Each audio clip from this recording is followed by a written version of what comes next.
Mayo Experience. Mayo Experience. Mayo Experience. Mayo Experience.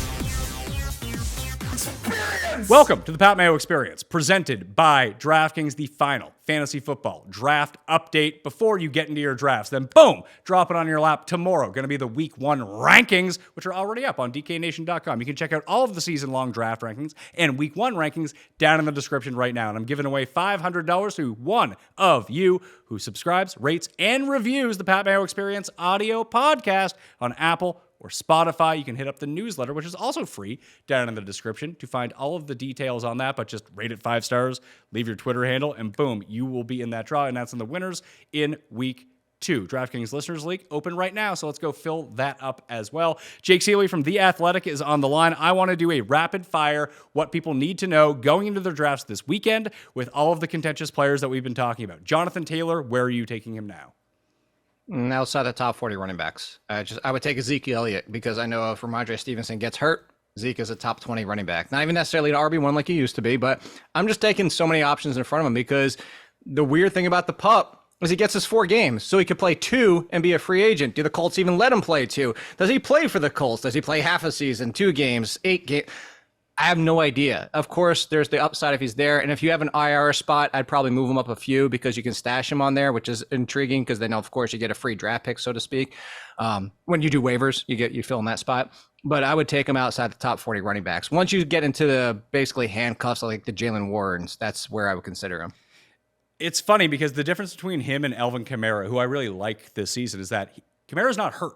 We don't even know the extent of the injury with Jonathan Taylor at this point. Is he just going to come off the PUP list and be fine for week 5? We have no idea. So in high stakes leagues, since this news has come out that he's been put on the PUP list, he's going at an average of pick number 61 overall in high stakes fantasy leagues with a low of 92. When we're talking about players around the 92 area, you have like Evan Ingram, Antonio Gibson, Khalil Herbert. I'd rather take all those guys over Jonathan Taylor right now. He's outside my top 100. Yeah, I was just looking at the wide receivers. I would still take the wide receivers too at that range too. Like even Cortland Sutton, who I don't have 100% faith in. I mean, just Zach Charbonnet, who we talked about in the rank show. I would do that too. There's so many names I would take before I consider Jonathan Taylor. Cooper Kupp re-aggravated his soft tissue hamstring. He's now in doubt for week 1, and this has a chance to reoccur throughout the entire season. And the Rams might suck, and they might just say, hey, don't get yourself hurt anymore, Cooper Kupp. Maybe we'll put you on IR. Where are you now drafting Cooper Kupp? Because in the past day since this news came out, he's fallen to an average of 12th overall with a low of 23. I would still take him at 23, mind you. 23. I'm looking right now to see like what names. I'd take him a few spots in front of 23 just because if this is a 1-week thing and it comes down to he's healthy with Stafford, if he just puts like bubble wrap week 1, we just don't even play week 1. We get you out there for week 2. They know what they have with Cooper Kupp. You're still talking about somebody who could be the number 1 wide receiver in fantasy. Like this year still could be, even with missing a game, still could be. Would you rather have Kupp or Steph Diggs? Stephon Diggs. Lamb or Kupp? Lamb. That's who I put. I put him right behind Lamb. So that's it. You can stop right there. I put him right behind Lamb only because of this. He's in the next tier just because of that risk. Does he play through it? Which we've seen this. This was Keenan Allen last year. If he plays through it the entire year, you don't even get full Cooper Kupp, and that's my concern. That's where I think you just have to bake in that risk. I would Jefferson, Chase, Hill, Diggs, St. Brown, Adams, and Lamb. I would take those 7. He's my 8th wide receiver. So would you take Joe Mixon or Cooper Kupp? In that case, because of the running back, I would go Cooper Kupp. All right. So you'd still take him over A.J. Brown then?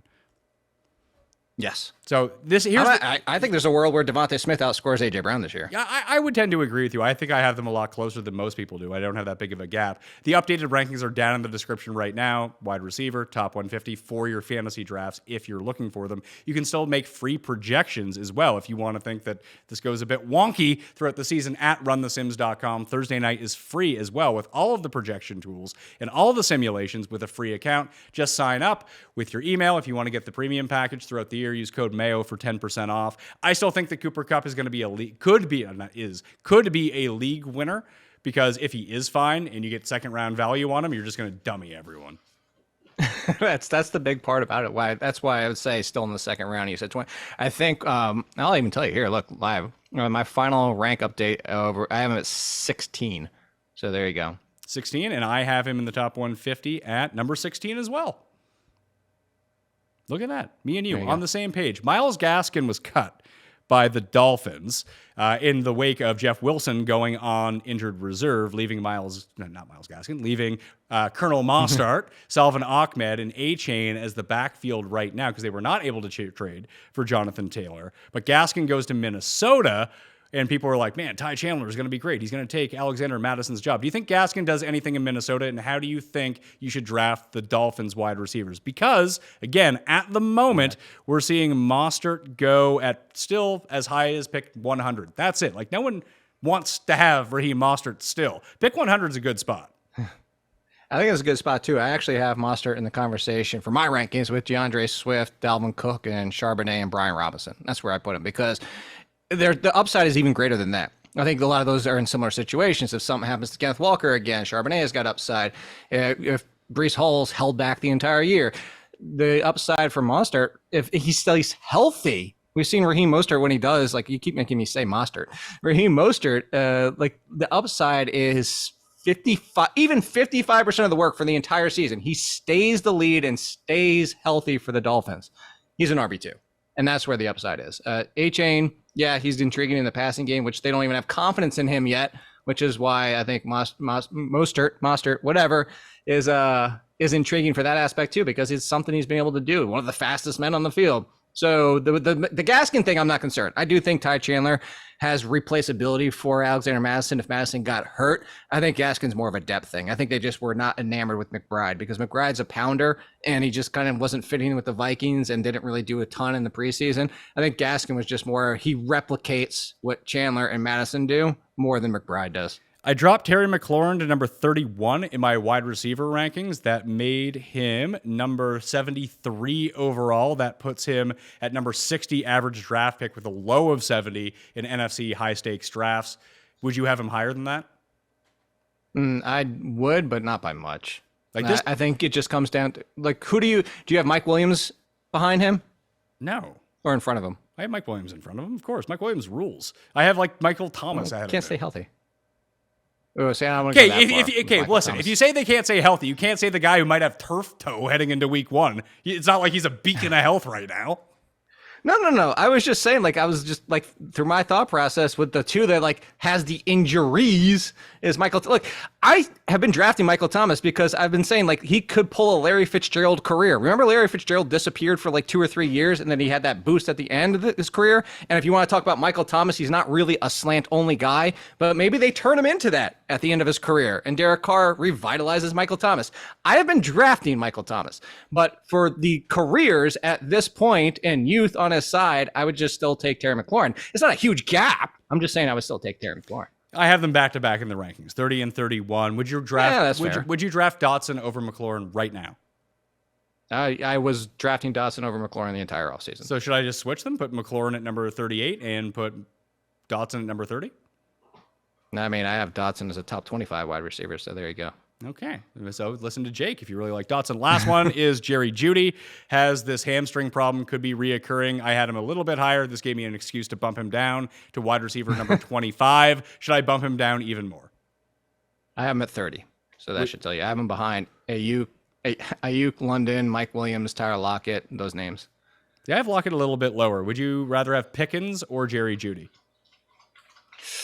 I have them almost back to back. I still narrowly go Jerry Jeudy, but I hate to say this because you're still drafting if you're watching this. So if this continues and Judy's out for week one and this could linger, then it would be Pickens. But as of right now, if it's only 1 week or only iffy for week one, I would still go Jeudy. I'm going to go with George Pickens. Just going to do that because I don't want to have Jerry Jeudy on my team because I don't like having Jerry Jeudy on my team. Jake, your rankings are up at theathletic.com. Code WHAT to get it for $1 for a year?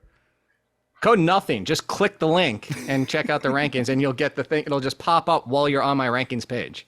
All right, we wanted to make this rapid fire for anyone who needed this info going into their drafts this weekend. Good luck this weekend with your draft. And if you're looking for a place to collect all the money to make it easy to send a link, people can PayPal it, Venmo it to you, credit card, whatever. LeagueSafe.com is where you want to store that money, make the payouts easy, make the storage easy. And if you use code Mayo underneath the microphone tab, you get an extra $10 thrown in your league. So buy yourself half a pizza out of that or something like that. Listeners League, now open. Smash the like to the episode and download, rate, subscribe, and review the Pat Mayo Experience 5 stars on Apple or Spotify to get in that draw for $500, giving away the winner week 2 on the DraftKings Pick Show. Tons of content out on Mayo Media Network right now, so go catch up on it all. And boom, week 1 is here. Starting tomorrow, we got the rankings with me and Jake, so you be there too. All right? I'm Pat Mayo. Thanks for watching. I'll see you next time. Pat Mayo Experience! Experience!